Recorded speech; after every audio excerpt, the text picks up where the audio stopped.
Creio em meu Deus, meu Pai é Criador, bondoso e fiel Senhor. Eu creio nele, enfim, pois deu em meu lugar seu Filho para me salvar. Eu graças te dou, meu amado Rei, e sempre fiel serei.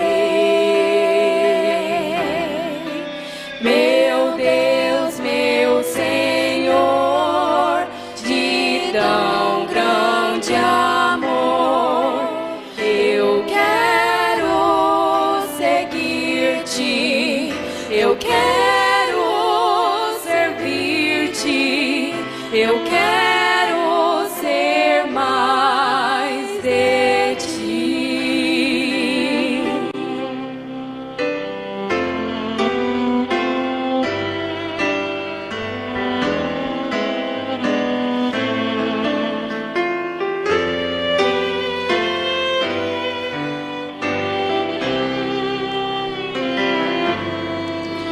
Eu creio em meu Deus, meu Pai é Criador, bondoso e fiel Senhor.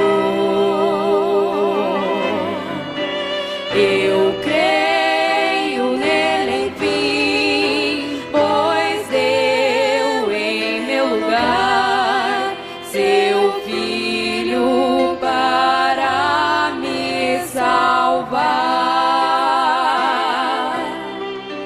Eu graças te dou, meu amado Rei, e sempre fiel serei. Meu Deus, meu Senhor, de tão grande amor, eu quero seguir-te, eu quero servir-te, eu quero ser mais de ti. Eu quero seguir-te, eu quero servir-te, eu quero ser mais de ti.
Amém. O Senhor aumente a nossa fé no Senhor. Amém. Amém. Os discípulos oraram: Senhor, acrescenta-nos a fé. Glória a Jesus. Vamos todos pedir para Ele? Acrescenta-nos a fé. Ó Senhor. Amém. Mas acontece que muita gente não tem coragem de ter fé, de agir pela fé.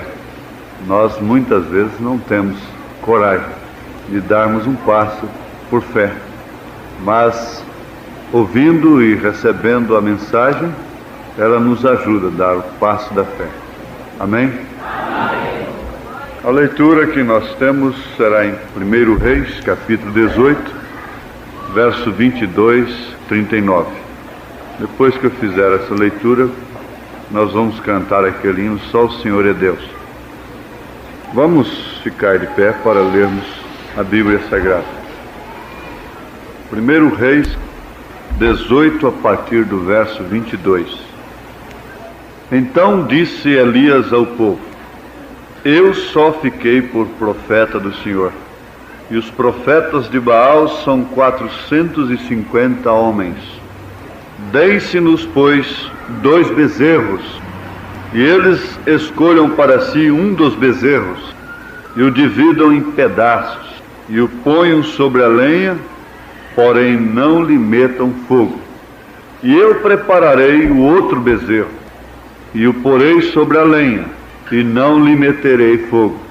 Então invocai o nome do vosso Deus, e eu invocarei o nome do Senhor. E há de ser que o Deus que responder por fogo, esse será Deus. E todo o povo respondeu e disseram: É boa esta palavra. E disse Elias aos profetas de Baal: Escolhei para vós um dos bezerros, e preparai o primeiro, porque sois muitos. Invocai o nome do vosso Deus, e não lhe metais fogo. E tomaram o bezerro que lhes dera, e o prepararam, e invocaram o nome de Baal, desde a manhã até o meio-dia, dizendo: Baal, responde-nos. Porém nem havia voz, nem quem respondesse, e saltavam sobre o altar que se tinha feito. E sucedeu que ao meio-dia Elias zombava deles e dizia: Clamai em altas vozes, porque ele é um Deus. Pode ser que esteja falando o que tem alguma coisa que fazer, o que intente alguma viagem, porventura dorme e despertará. E eles clamavam a grandes vozes, e se retalhavam com facas e com lancetas, conforme o seu costume, até derramarem sangue sobre si. E sucedeu que, passado ao meio-dia, profetizaram eles até que a oferta de manjares se oferecesse. Porém não houve voz nem resposta, nem atenção alguma. Então Elias disse a todo o povo: Chegai-vos a mim. E todo o povo se chegou a ele, e reparou o altar do Senhor que estava quebrado. E Elias tomou 12 pedras, conforme ao número das tribos dos filhos de Jacó, ao qual veio a palavra do Senhor, dizendo: Israel será o teu nome. E com aquelas pedras edificou o altar em nome do Senhor. Depois fez um rego em redor do altar, segundo a largura de 2 medidas de semente. Então armou a lenha, e dividiu o bezerro em pedaços, e o pôs sobre a lenha, e disse: Enchei de água 4 cântaros, e derramai-a sobre o holocausto e sobre a lenha. E disse: Fazei-o segunda vez. E o fizeram segunda vez. Disse ainda: Fazei-o terceira vez. E o fizeram terceira vez. De maneira que a água corria ao redor do altar, e ainda até o rego encheu de água. Sucedeu, pois, que, oferecendo-se a oferta de manjares, o profeta Elias se chegou e disse: Ó Senhor Deus de Abraão, de Isaque e de Israel, manifeste-se hoje que tu és Deus em Israel, e que eu sou teu servo, e que conforme a tua palavra fiz todas estas coisas. Responde-me, Senhor, responde-me, para que este povo conheça que tu, Senhor, és Deus, e que tu fizeste tornar seu coração para trás. Então caiu fogo do Senhor, e consumiu o holocausto, e a lenha, e as pedras, e o pó, e ainda lambeu a água que estava no rego. O que, vendo todo o povo, caíram sobre os seus rostos e disseram: Só o Senhor é Deus, só o Senhor é Deus. Aleluia, glória a Deus, aleluia.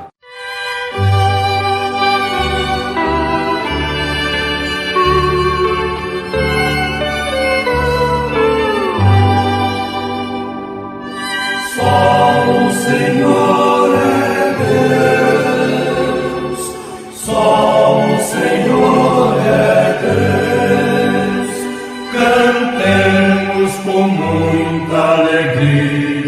dizendo que só o Senhor é Deus. Israel saiu do Egito, foi ordem que Deus lhe deu, chegando no Mar Vermelho, todo Israel temeu. Altos montes de todo lado, Moisés lhe respondeu: não temas, ó Israel, só o Senhor é Deus.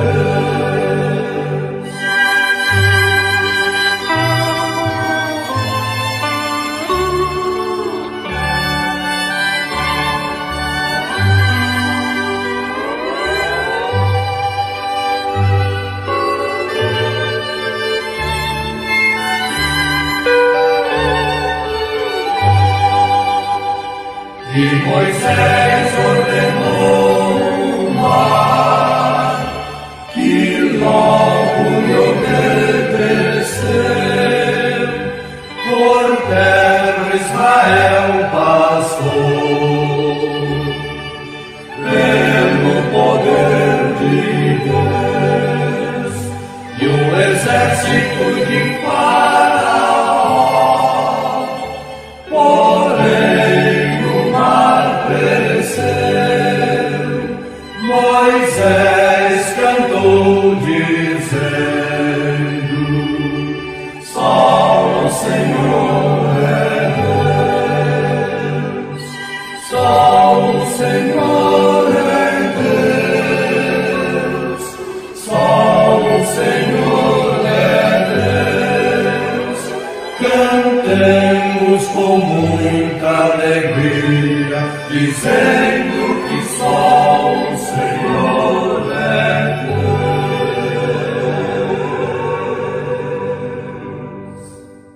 Senhor, nós também podemos cantar. Só o Senhor é Deus. Aleluia. E clamarmos juntos: acrescenta-nos a fé, Senhor. Acrescenta-nos a fé. Acrescenta-nos a fé. Aleluia. Elias estava cheio de fé. Sabia quem era ele. Por isso clamou. Aleluia. Depois de tão grande desafio, e o fogo do céu desceu. Graças a Deus. Glória a Jesus. Porque isto se repete hoje. Tem se repetido através das eras. Está se repetindo agora, ó Pai. Só o Senhor é Deus. Só o Senhor é Deus. Só o Senhor é Deus. Só o Senhor é Deus. Só o Senhor é Deus. Só Jesus é Deus. Só Jesus Cristo é Deus. Aleluia. Aleluia. Só Jesus Cristo é Deus. Só Jesus Cristo. Senhor Jesus Cristo é Deus. Só o Senhor Jesus Cristo é Deus. Aleluia, aleluia. Aleluia. Aleluia. Aleluia. Só o Senhor é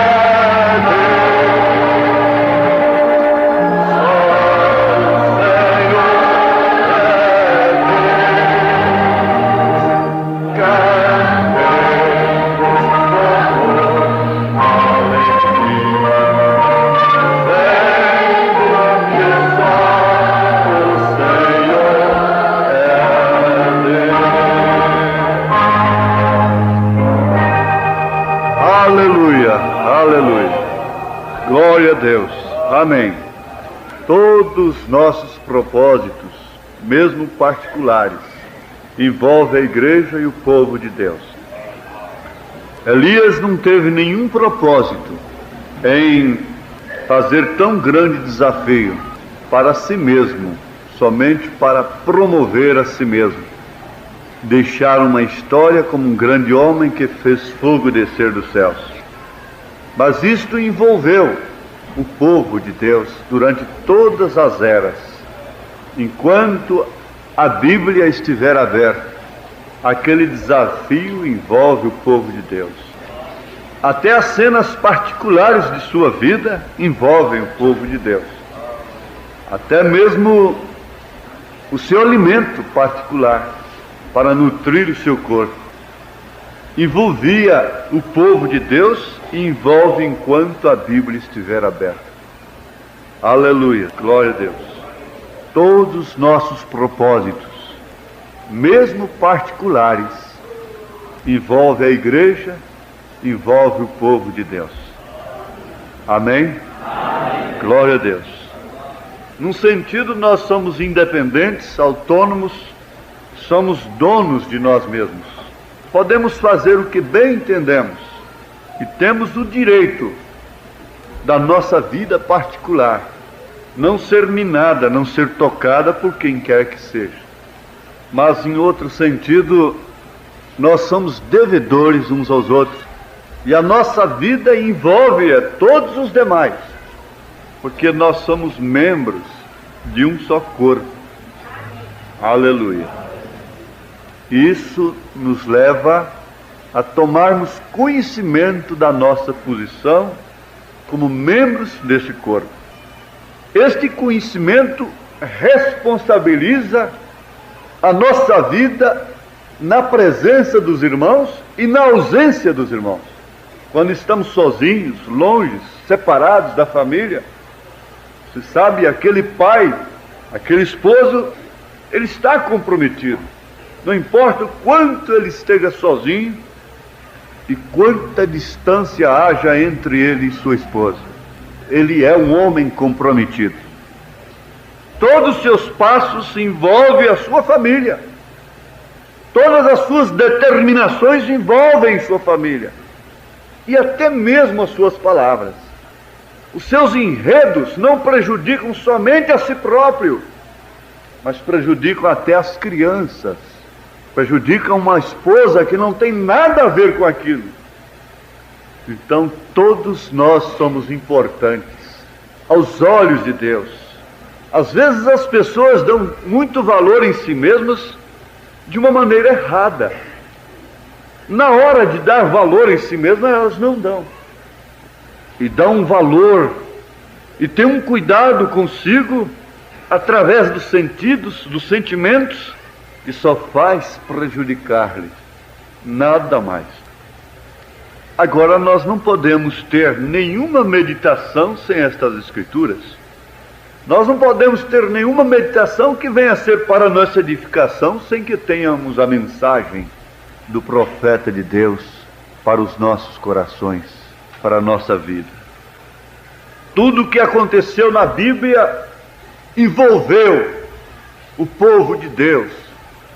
E aqui nós temos um acontecimento que um bom pai de família sofria terrivelmente com um filho, e aquele filho ora jogado no fogo, ora jogado na água.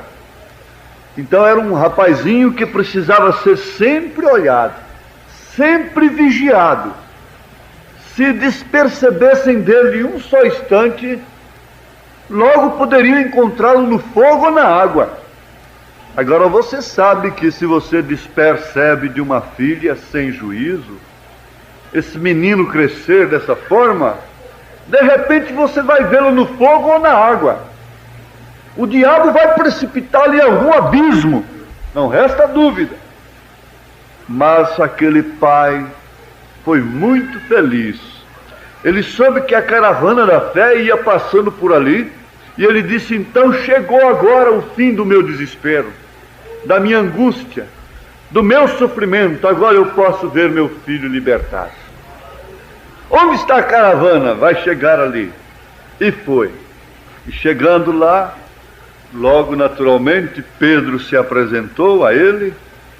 Ele ficou sabendo quem era Pedro, quem era João, quem eram os demais apóstolos, discípulos de Jesus. E ele contou-lhes a história do que estava acontecendo com o menino.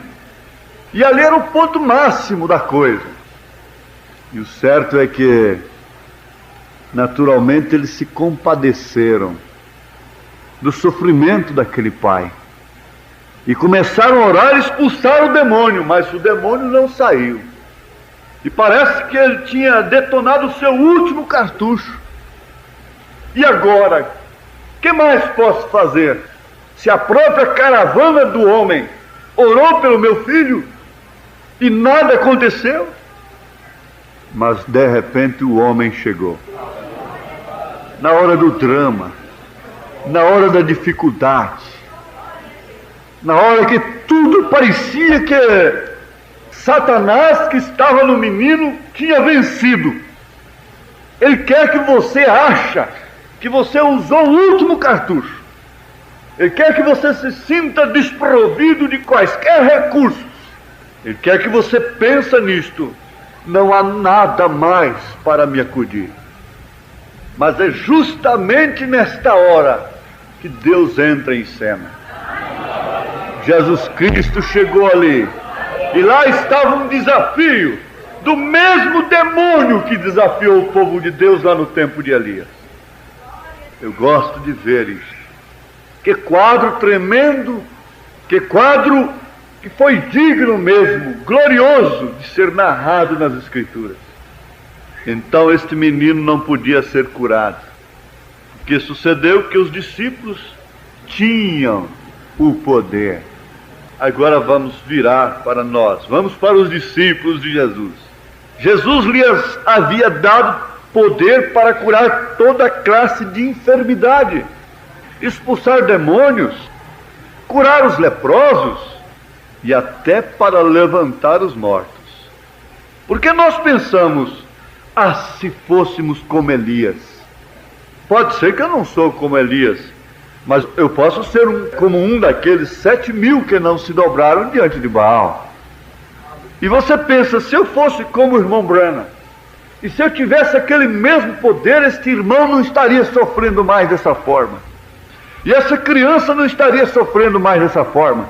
E se eu fosse como São Pedro, e se eu fosse como São João, se eu fosse como um dos apóstolos, daqueles discípulos, essa criança não estaria sofrendo mais.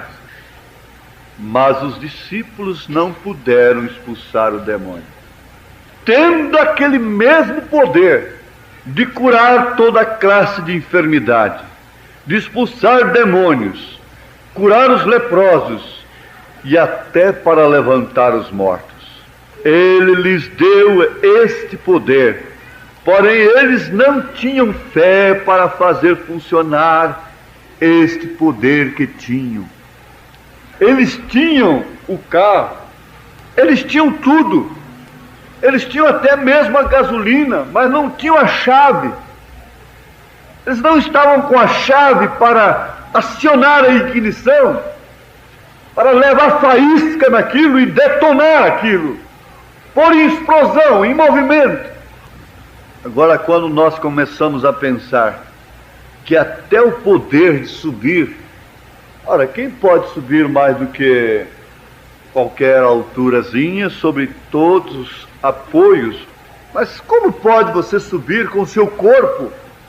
Como pode você começar a se levantar aí? A gente sonha de vez em quando voando, e aquilo se torna uma coisa extraordinária para você, mesmo no sonho. Não é isso certo?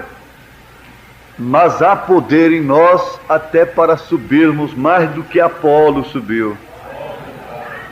Há poder em nós para transpormos todas as galáxias. Esse poder não virá, ele já está em nós. Agora, algo tem que detonar essa pólvora. Você tem o cartucho, mas algo tem que bater ali na espoleta, para que o fogo vá na pólvora. Então aquilo será detonado, e você sabe então o que pode acontecer com aquele tiro. Mas ninguém vai sair por aí com a espingarda nas costas dando tiro à toa. O verdadeiro caçador não faz isso. É quando chega o alvo esperado. É quando chega a hora esperada que ele vai detonar aquilo.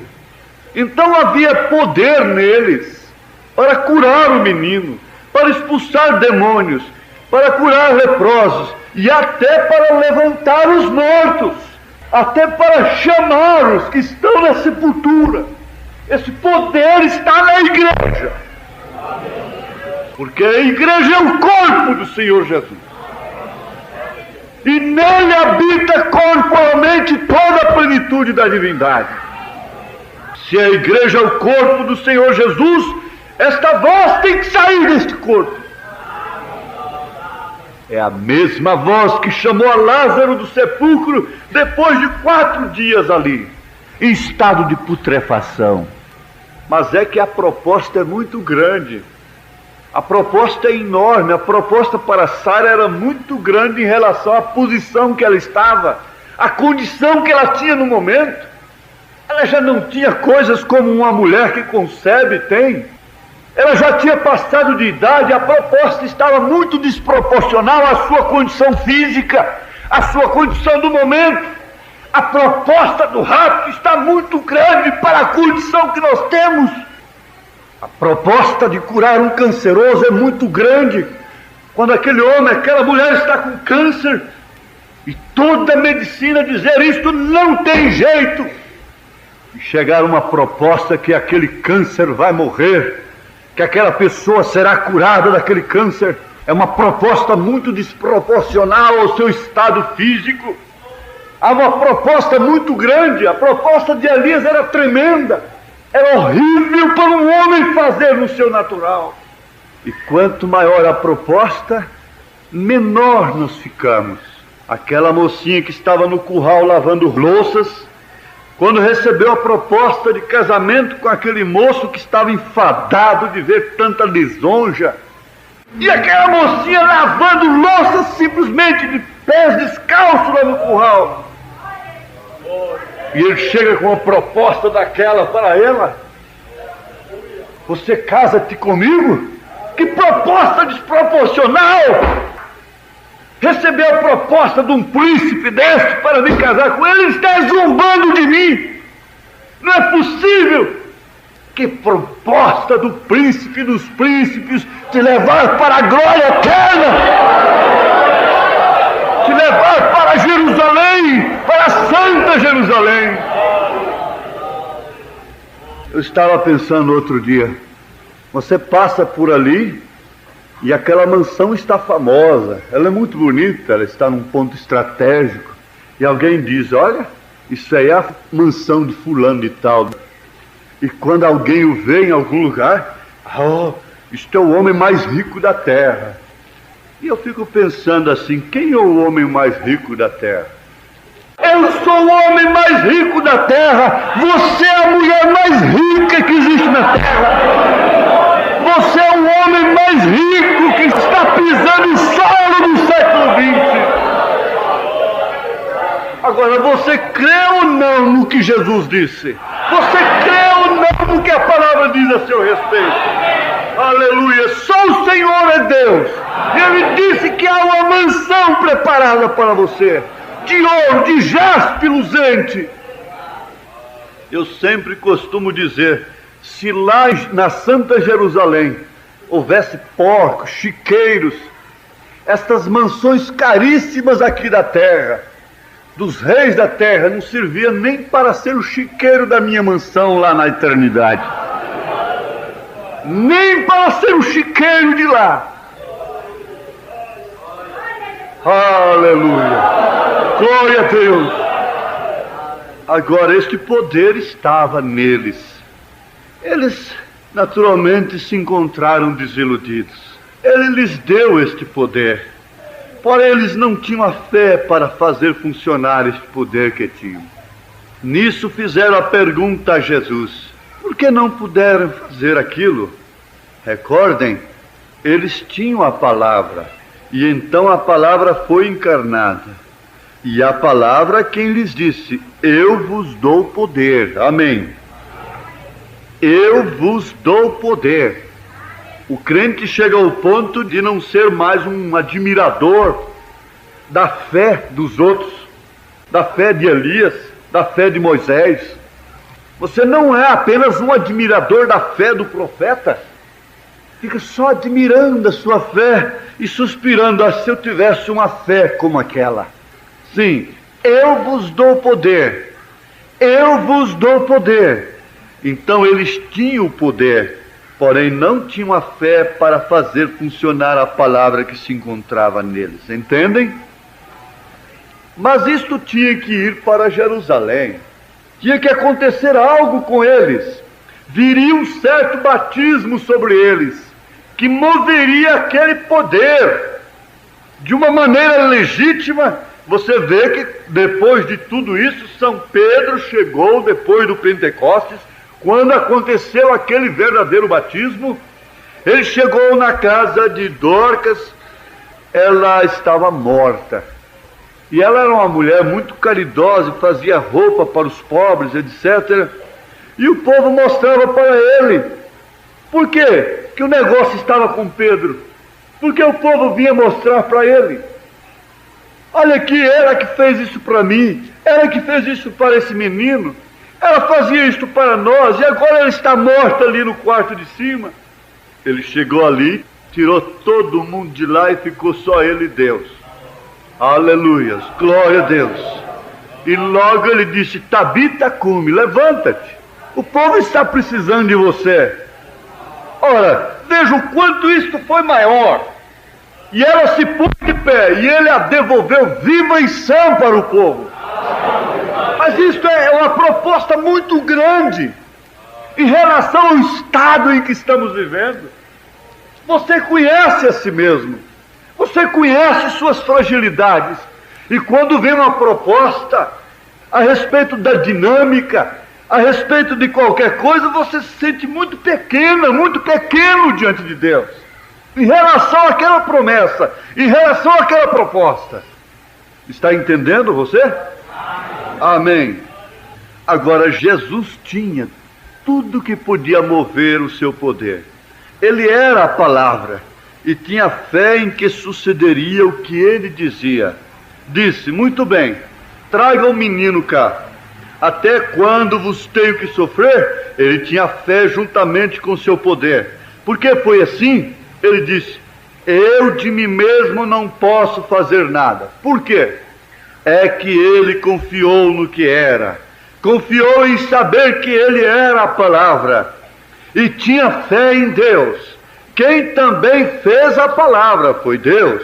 Ele foi Deus, a palavra, e a palavra estava nele, e isto lhe deu fé, porque ele entendeu sua posição. O segredo estava somente nisto. Entendendo a sua posição, você não se compromete em determinados passos da vida, porque você sabe que aquele compromisso vai prejudicar a sua fé amanhã. Ele sabia o que era, porque as Escrituras haviam prometido que ele faria essas coisas.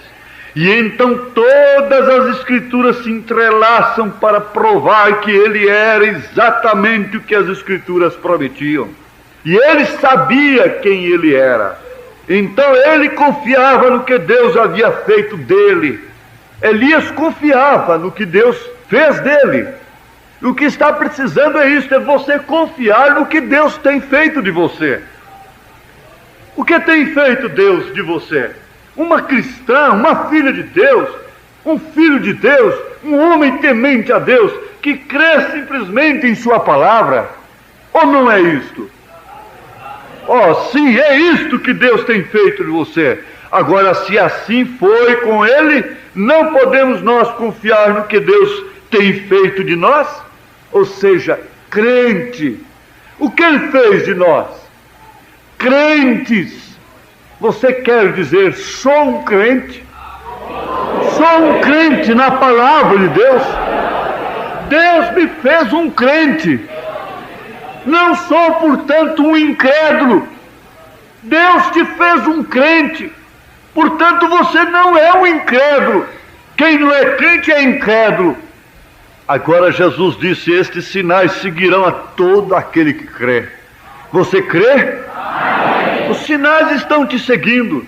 Nós pensamos que as coisas que Deus faz devem ser somente a nosso favor.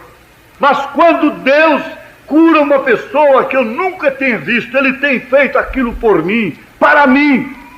Você nunca pode dizer, Deus não me fez nada, Deus não me ouviu, Deus ouve os outros e não ouve a mim.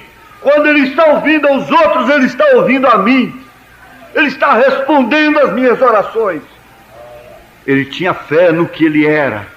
E se você é crente, você terá fé no que você é. Você é um crente. E se tem fé em Deus, a Bíblia nos diz, se nosso coração nos repreende, então não podemos ter fé. Porém, se nosso coração não nos repreende, então temos fé, ou seja, confiança em Deus. Isto se encontra em 1 João 3, 21. Então Deus toma a pessoa para si. Ele vai fazer daquela pessoa alguma coisa. Quando ele tomou a Maria Madalena, o que ele fez de Maria Madalena? Ele tomou ela do diabo para fazer dela uma crente. E se um dia ele pode te salvar, se um dia ele pode te resgatar, para que foi que Deus te tomou do diabo? Para que foi que ele te tirou das cavernas de Satanás? Para que foi que ele tirou você? Fazer uma crente charamingona, problemática, fazer de você um crente problemático, resmungão? Não! Ele não te tirou da lama, do pecado, para fazer de você um murmurador, um conspirador dentro de sua casa. Ele te tirou da lama para fazer de você um crente como Abraão, um crente como Moisés, um crente como Elias, um crente como Ana foi. Ana foi uma crente, Simeão foi um crente na promessa de Deus. Somos crentes nas promessas do Senhor. Ele me tirou do pecado e fez de mim um crente. Ele te tirou do pecado para fazer de você um crente na sua palavra. Amém. Não um duvidador na sua palavra, não um questionador, não um buscador de peito, não um problemático, mas sim um homem livre, um homem que crê na palavra de Deus, que crê no assim diz o Senhor. Deus está aqui para fazer de você um crente. Se você vem aqui, Deus te dá uma lavagem na mente, aleluias, uma lavagem com sua palavra, e diz, aqui não é lugar desta picumã do mundo, aleluia. Então ele está limpando os canais para que Deus possa operar, para que a sua palavra possa operar, para que algo possa detonar um poder tremendo na igreja. Aleluia, glória a Deus. Ele tinha fé no que ele era. E se você é crente, você terá fé no que você é. Você é um crente. E se tem fé em Deus, a Bíblia diz, se nosso coração nos repreende, então não podemos ter fé. Mas agora, seu coração está limpo de qualquer culpa, seus pecados ocultos foram confessados, sob a base do sangue a quem você devia, e agora seu coração não te repreende. Ainda que o diabo possa te acusar, você pode dizer, vai-te Satanás, porque ele tomou sobre si tudo aquilo que eu pratiquei, e retornou à sua fonte de origem. Tudo que você me fez praticar, diabo, você é que vai sofrer a consequência. Aleluia, porque ele atravessou o abismo e lançou aquilo sobre sua fonte de origem. Por isso o diabo será lançado no lago de fogo. Glória a Deus, aleluia. Mas aqui nós vamos ter, ele não tinha dúvida alguma de quem ele era. Não há coisa melhor do que isso. Ele sabia que ele era filho de Deus. Ele sabia porque a palavra o havia identificado. A palavra de Deus identificou quem era ele. Ele disse, se eu não faço as obras de meu Pai, então não creais em mim. Porém, se as faço, então crede-me pelas obras, porque elas são a manifestação da palavra prometida. Oh, se unicamente pudessem vocês se despertar a isso. O podem captar?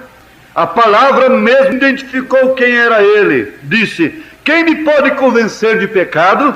Em outras palavras, quem pode me mostrar que minha vida e minhas obras não enquadram perfeitamente com o que deveria fazer o Messias? Quem pode me acusar de incredulidade na palavra? Ninguém podia dizer nada porque ele era. Então ele tinha fé para crer, e o que dizia sucedia. Então deu meia volta e disse: as obras que eu faço, vós também as fareis. Veja só que tudo está envolvendo a igreja, tudo está te envolvendo. Tudo que você ouve falar de José, tudo que você ouve falar de Elias, que Elias operou, tudo que você ouve falar de um personagem enviado de Deus nas Escrituras, envolve a sua pessoa. Termina em você. Todo mistério que é esperança da glória, tudo isto termina na igreja. É conclusão. Tudo que você faz é para os seus filhos. Tudo que você faz é para concentrar recursos para a sua família. Você trabalha em função de sua família. Deus trabalha em função de sua família. Deus trabalha em função de seus filhos. Tudo termina em você. Aleluia! Quando ele pode nos mostrar que ele cria na palavra, que ele cria naquilo que ele era, então a Bíblia vem vindo, e nós ficamos olhando: é ele, mas daqui a pouco ele mesmo vem e disse: aquele que crê em mim fará as mesmas obras que eu faço. E logo ele disse: vou e venho para vós, e dou-vos poder.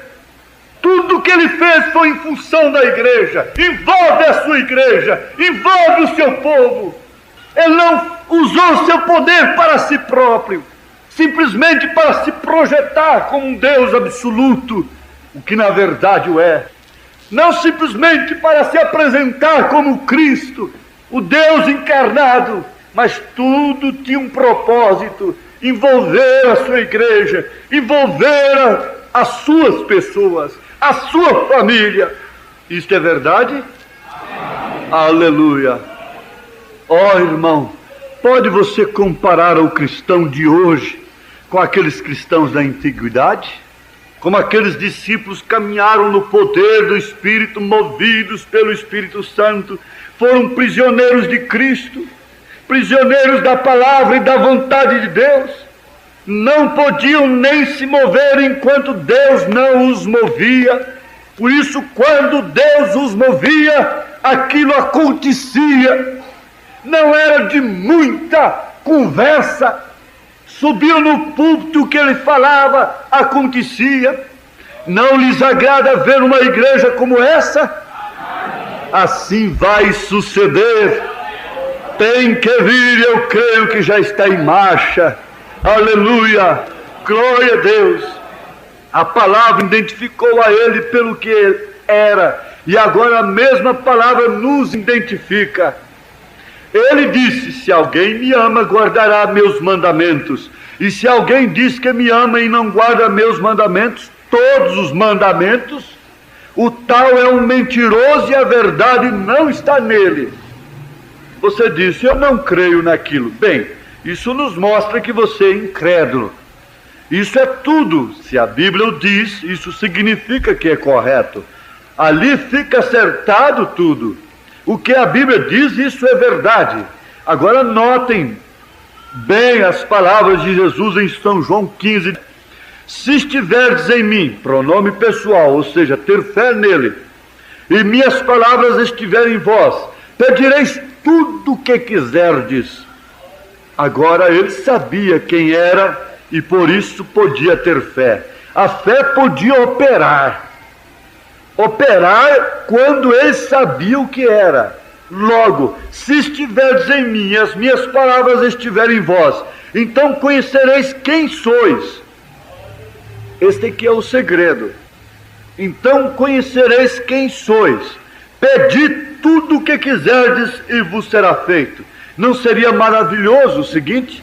Que toda pessoa que tem vindo aqui nesta noite dissesse: eu sou cristão, e não sinto nenhuma condenação em minha vida.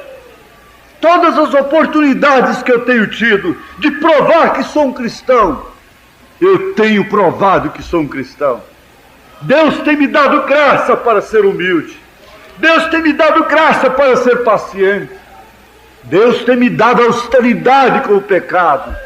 E você então pensa, eu não tenho sido uma frouxa em relação ao pecado. Eu não tenho sido um frouxo que vai sempre dando um lugarzinho, sempre chegando para cá e dando mais um lugarzinho a uma coisa errada. Basta de uma coisinha errada e depois mais outra coisinha. Uma coisinha chama outra coisinha e uma coisinha chama outra coisinha. Aquela coisinha vai chamando outra coisinha e daqui a pouco você está todo emaranhado, todo enredado. E daqui a pouco você está numa autocondenação. Mas se você diz ele, que maravilha seria isso, se todos que estão aqui nessa noite pudessem dizer, sou cristão e não sinto nenhuma condenação naquilo que tenho falado, naquilo que estou falando, naquilo que vou falar, naquilo que tenho pensado, naquilo que estou pensando, naquilo que vou pensar, naquilo que eu tenho feito, naquilo que eu estou fazendo, naquilo que eu vou fazer, que está com um propósito no meu coração. Isto não me condena. Sou um cristão e não há condenação na minha vida. Posso olhar para o meu marido cara a cara e nada me condena. Posso olhar para a minha esposa cara a cara e não me condena o coração. Posso olhar para o meu irmão e nada me condena. Ele trabalhou para mim e eu posso agora olhar para ele cara a cara, porque o seu suor foi pago honestamente. Eu trabalhei para ele e fui fiel no meu trabalho.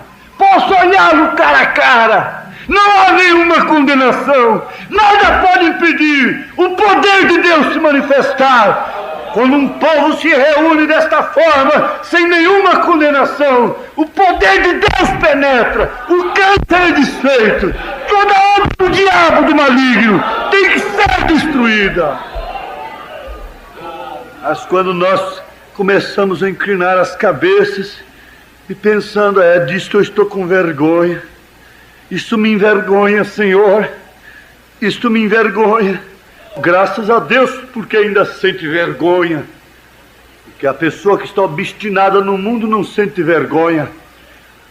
Há uma condenação sobre o mundo. Se não houvesse o combustível, o inflamável que havia em Sodoma e Gomorra, podia cair o quanto de fogo ali que não queimava. Mas havia um combustível ali. O combustível era o pecado, era o sodomismo, era a licenciosidade. Então a terra está cheia de inflamável.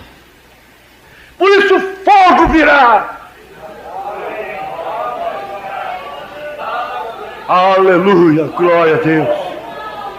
Aleluia. Há muita condenação nas consciências.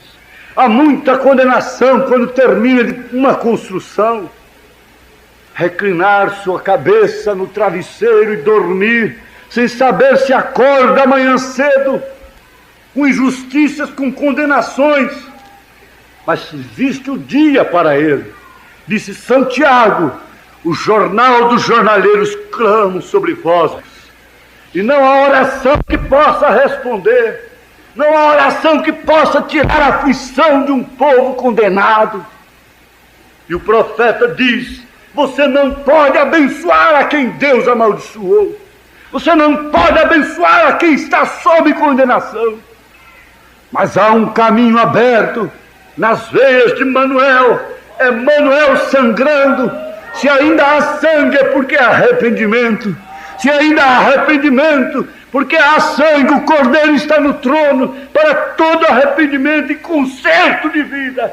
Tirai a condenação dos vossos corações, consertando, se arrependendo, fazendo uma limpeza interior. Então Deus vos ouvirá dos céus, não importando se a coisa está encharcada, seja como for. Eu sou cristão e não sinto nenhuma condenação.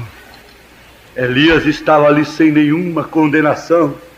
diante de Deus: Senhor, mostra que eu sou o teu servo. Nada podia lhe condenar. Naquela hora suprema que Josué disse: sol, para-te, lua, detente aí, eu preciso de caridade para acabar com este inimigo, preciso de luz para destruir este inimigo, detente, ó sol. Não havia nenhuma condenação no seu coração. Agora não importa quanta emoção você tenha, quantos gritos você dê, quantos améns você grite, quantos hinos você cante, não importa o que você faz, não importa se você pula, se você grita, se você salta, se você rola, se você dança no espírito, não importa quanta emoção ou quantas outras coisas, nada servirá, até que essa fé perfeita, que só pode operar se não houver condenação, haja manifestado e haja sido identificado em você como uma substância real e verdadeira.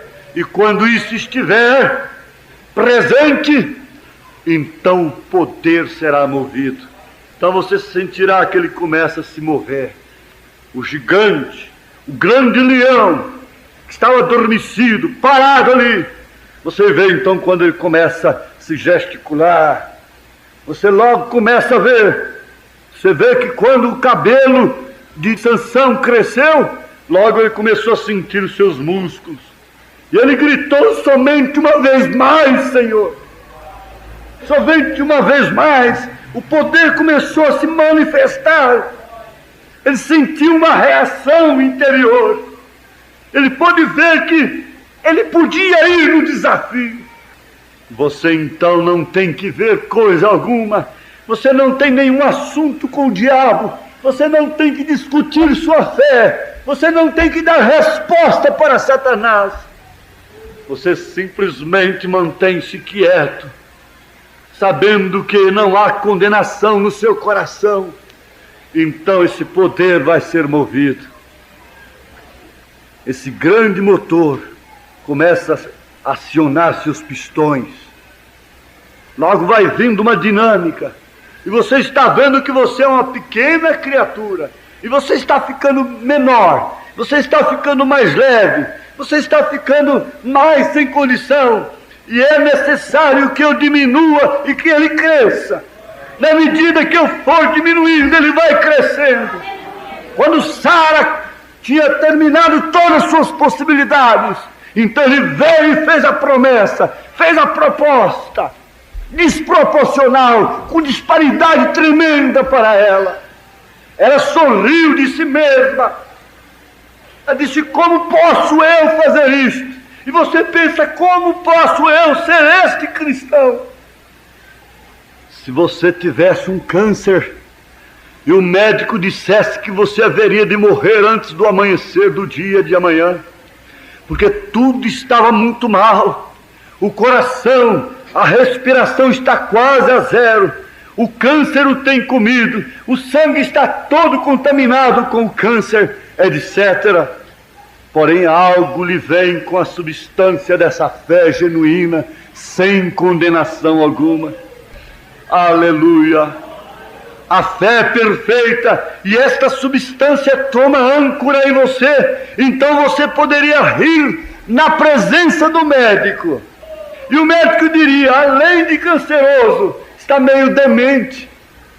Além de condenado à morte, está meio doido.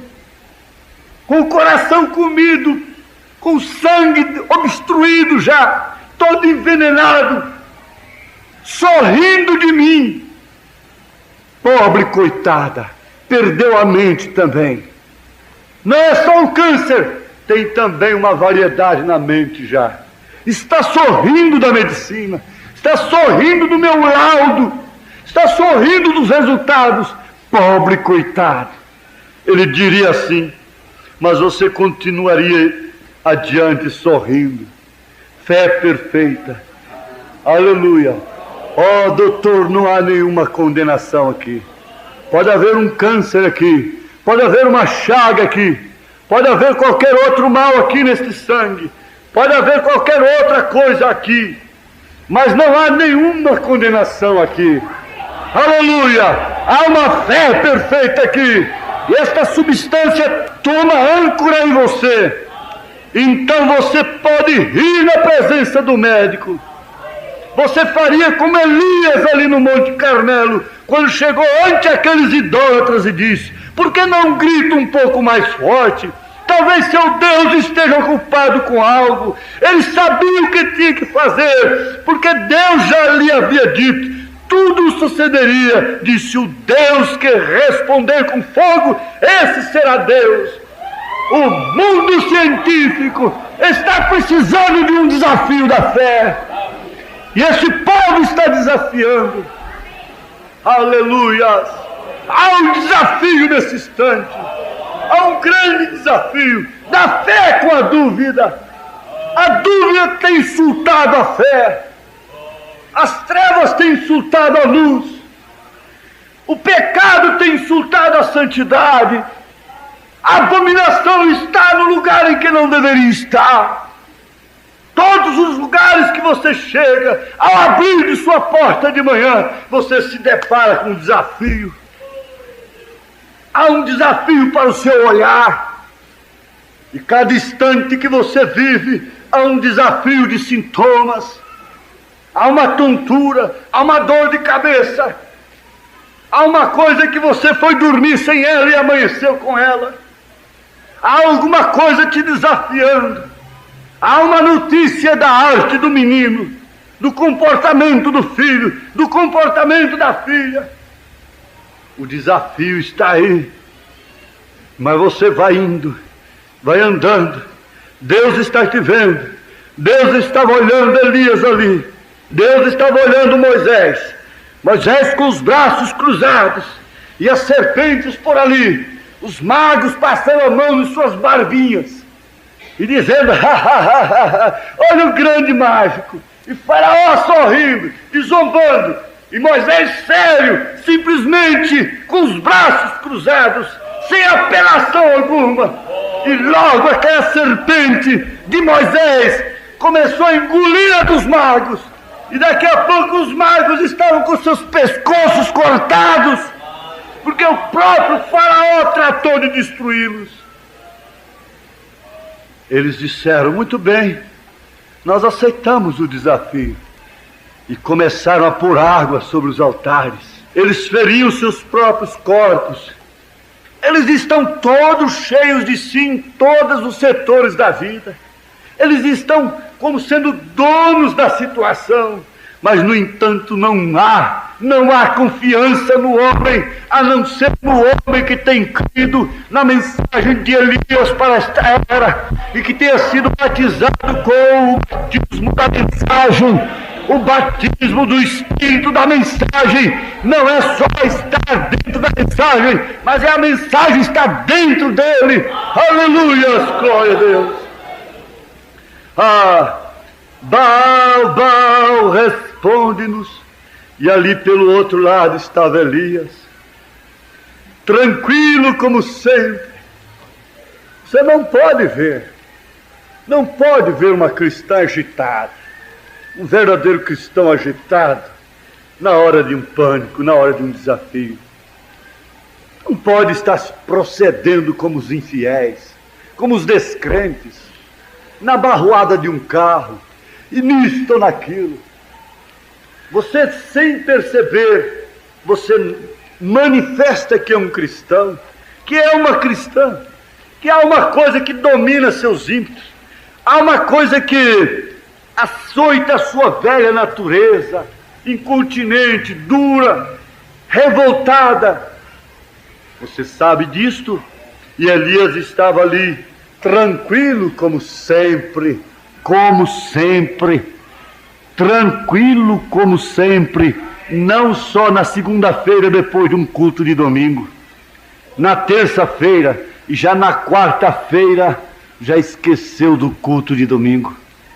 Não na véspera da ceia, não depois 2 horas, 3 horas ou 10 horas depois da ceia, mas ancorado dia após dias após dias, Eu posso ver essa mocidade num desafio tremendo, maior do que o de Sadraque, Misaque e Abednego.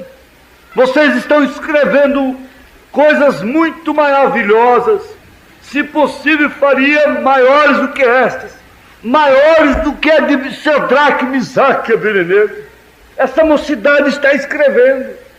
Se houvesse tempo, essa seria a continuação da Bíblia. E se aqueles do passado pudessem ler o que esses do futuro fizeram, eles ficariam maravilhados. Os pregadores diriam: ó, sim, Sadraque, Misaque e Abednego, vocês foram lançados na fornalha de fogo. Isso poderia destruí-los numa fração de segundo. Mas lá não. Lá aquelas moças ficaram assim, sendo tentadas. E tentação de todas as formas. Eles diriam para os crentes que morreram nas arenas: vocês foram lançados logo na fogueira, e queimaram e se descansaram, selaram o testemunho. Mas eles não. Foi assim, a luta, a tentação para ganhar a vida, para ganhar o pão de cada dia.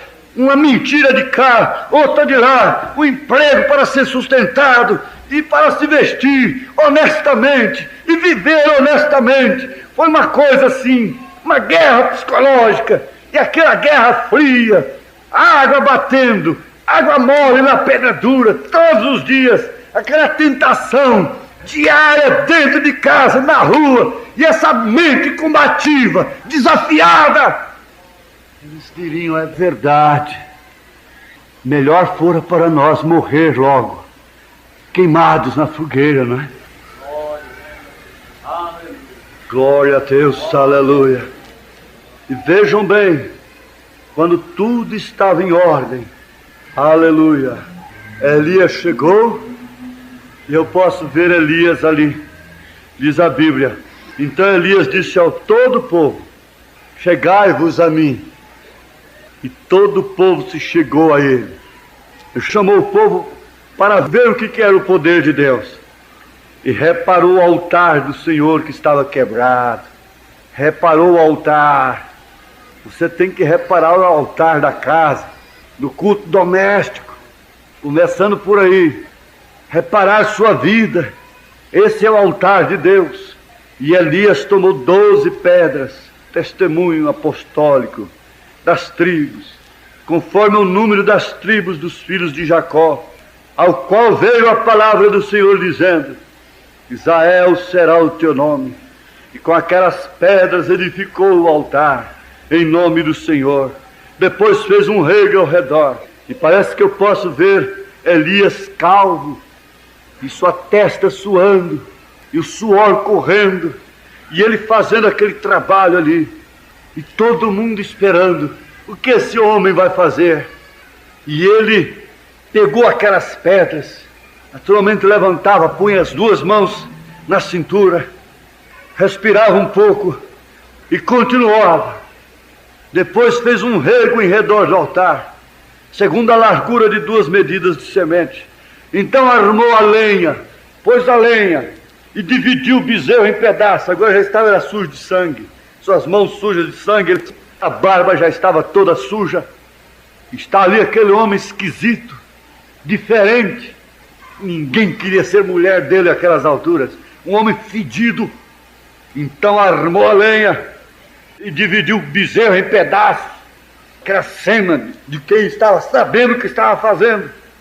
E pôs sobre a lenha e disse: enchei de água 4 cântaros e derramai-a sobre o holocausto e sobre a lenha. Vocês façam isso, porque senão, se eu pôr, vocês vão dizer depois que tinha fogo inflamável nisso.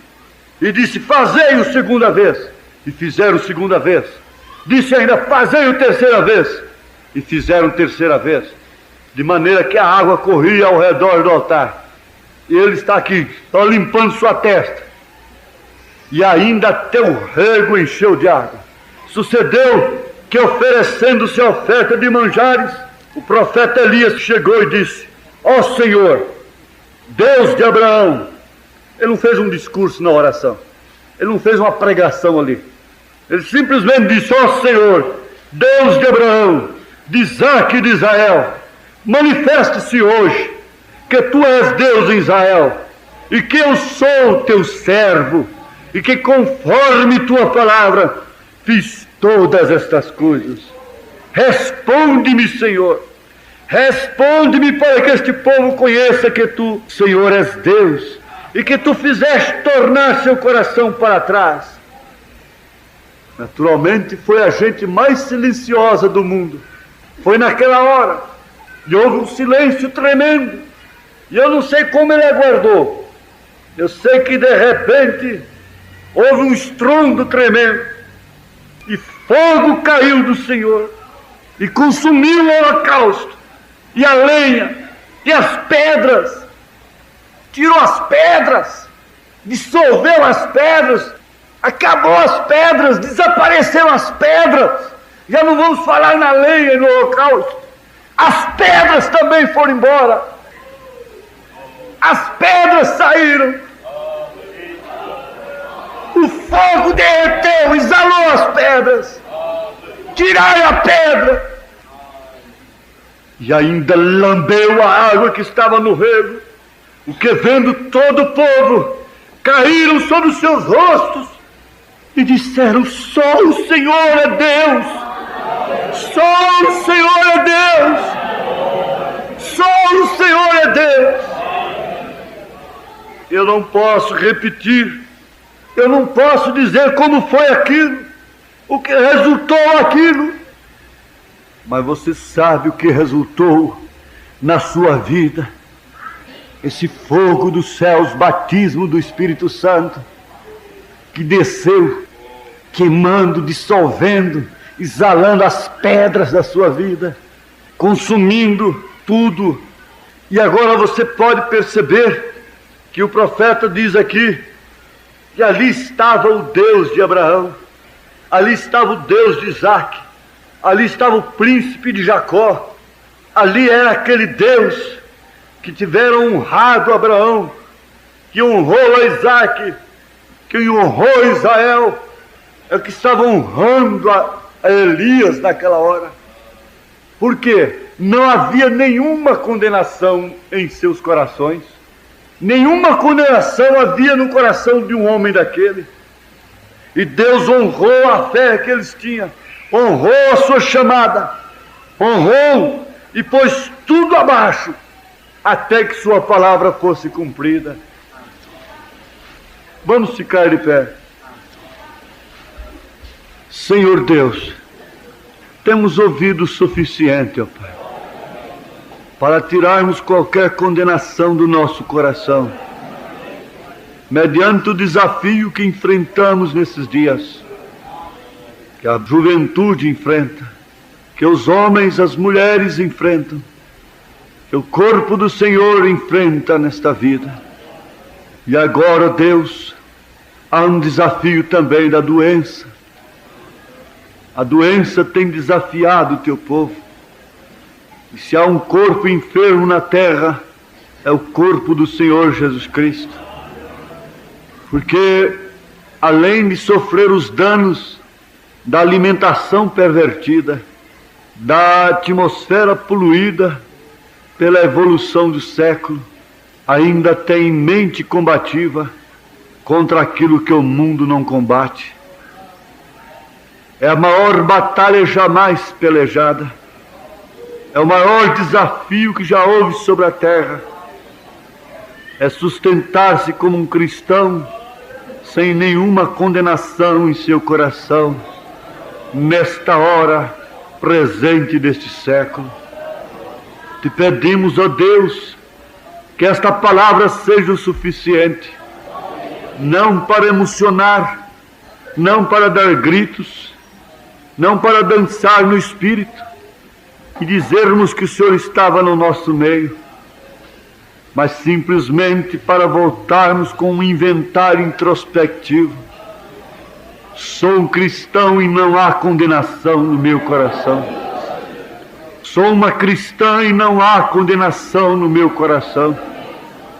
Portanto, eu desafio nesta hora ao diabo, ao câncer, toda doença nesse instante, a se manifestar digo humildemente diante do meu Deus, não com uma voz de trovão, mas com uma voz humilde, cansada, porém confiada no meu Deus. Que os vermes, que os germes, que as bactérias se manifestem. Não importa se elas sentem mal, se irmãs venham a desmaiar, se homens venham a vomitar, não importa se sintam mal do estômago, não importa se tenham tontura nesse instante, não importa se não aconteça nada, se não sentir nada, não importa se alguém rolar no chão, não importa se houver gritos, desespero, não importa se houver silêncio, não importa coisa alguma, Senhor, mas importa o teu poder, movendo secretamente, matando muitos vermes, lombrigas solitárias, aleluias, obstruindo doenças nos ossos, na coluna, nos fígados, também nos esôfagos, intestino delgado, estômago, aleluia, nos pulmões, aleluia, em todos os órgãos internos, vesícula, intestinos, cérebro, essa maldita sinusite, esse mal nos nervos dos olhos, doença nos olhos, nos broncos, bronquite asmática, oh Deus, doença nos ouvidos, deformação nesses ossos infantis, nos pezinhos das crianças, não importa onde for, mesmo na pele ou no cabelo, oh aleluias, gastrite, toda obra maligna, e agora o próprio câncer,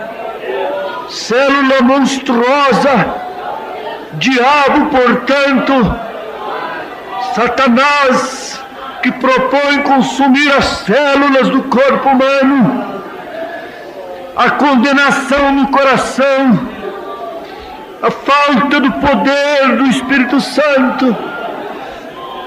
Oh Deus, tudo isto está embolado, oh Deus, para ser consumido pelo fogo de Deus, pelo mesmo fogo que destruiu o altar ali, queimando até as pedras de tropeço, pedras de incredulidade, seja qual for a pedra no coração, pedra nos rins, oh aleluias, oh aleluias. Não estamos derrotados. O sangue de Jesus Cristo, seu Filho, nos purifica de todo pecado. Aleluia, aleluia. Glória a Deus, aleluia. Posso expelir as enfermidades. Elas têm que ser expelidas na fezes, na urina, no catarro, no vômito, seja onde for, nos poros, no suor, elas têm que sair. Há um desafio nesta hora. De Jesus Cristo é o mesmo ontem, hoje e eternamente. As peças de roupas a serem usadas pelos doentes, mesmo em vale da sombra da morte, sejam restaurados. Princípio e fim de morte, nós repreendemos em nome de Jesus Cristo. Aleluia. Sejam expelidos por todos os meios, até mesmo por meios invisíveis, como aquelas pedras desapareceram invisivelmente, com aquele fogo que caiu, seja queimada toda condenação, seja queimada toda injustiça, seja queimada toda dúvida, e o sangue começa a circular normalmente em todas as veias entupidas do coração. Aleluia, aleluia. Toda consequência, todos os vírus, chamados por diversos nomes pela ciência, mas tudo doenças e enfermidades, espíritos malignos de doenças. A nuvem de Deus está sobre nós, o fogo divino que queimou o altar de Elias, queima todo pecado, queima toda doença, todo espírito pecaminoso, toda obra maligna. Oh, aleluia, aleluia. Oh, aleluia. Oh, aleluia. Aleluia. Aleluia, aleluia. Diga para Satanás: Satanás, eu sou um cristão e não há nenhuma condenação no meu coração. Pelo sangue de Jesus Cristo, eu te repreendo na minha vida. Sai de mim, diabo, com todas as suas manifestações malignas. Deixa minha mente é sadia. Eu tenho o nome de Jesus para pensar no lugar de todo mau pensamento. Em nome de Jesus Cristo, sou um cristão e não há nenhuma condenação no meu coração. Aleluia! Não há nenhuma condenação. Aleluia! Aleluia! Aleluia! Oh, Senhor.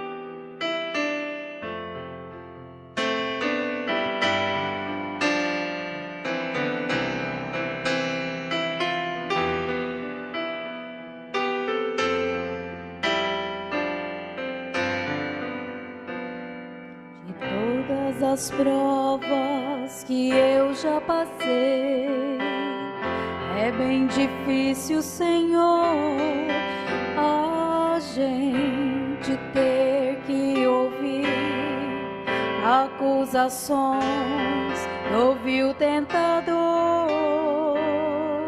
lembranças do passado vem que querem me fazer parar, ou mesmo palavras de alguém que não quer na gente acreditar. E quase parando, sem forças e vigor, a gente lê a palavra e encontra bastante poder para vencer e continuar a jornada e ver que o passado ficou para trás, pois Cristo na cruz tudo já venceu, e saber que dele não lembra mais, eu canto pra glória de Deus. Nenhuma condenação há para quem está está em ti, Senhor, cuja vida encoberta está pelo sangue que verteu na cruz. É certo que provas virão, investidas do vil tentador, mas nenhuma condenação há para quem está em ti, querido Senhor.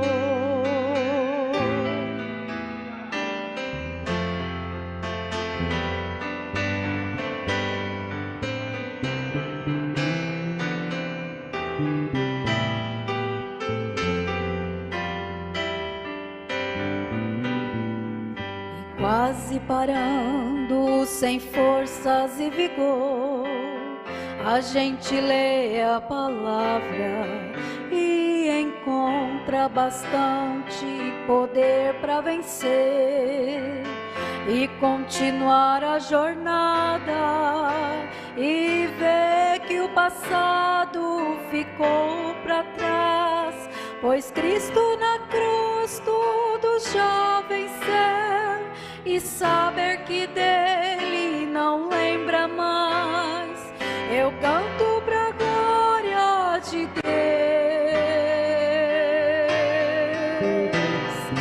Nenhuma condenação há para quem está em ti, Senhor, cuja vida encoberta está pelo sangue que verteu na cruz. É certo que provas virão, investidas do vil tentador, mas nenhuma condenação há para quem está em ti, querido Senhor.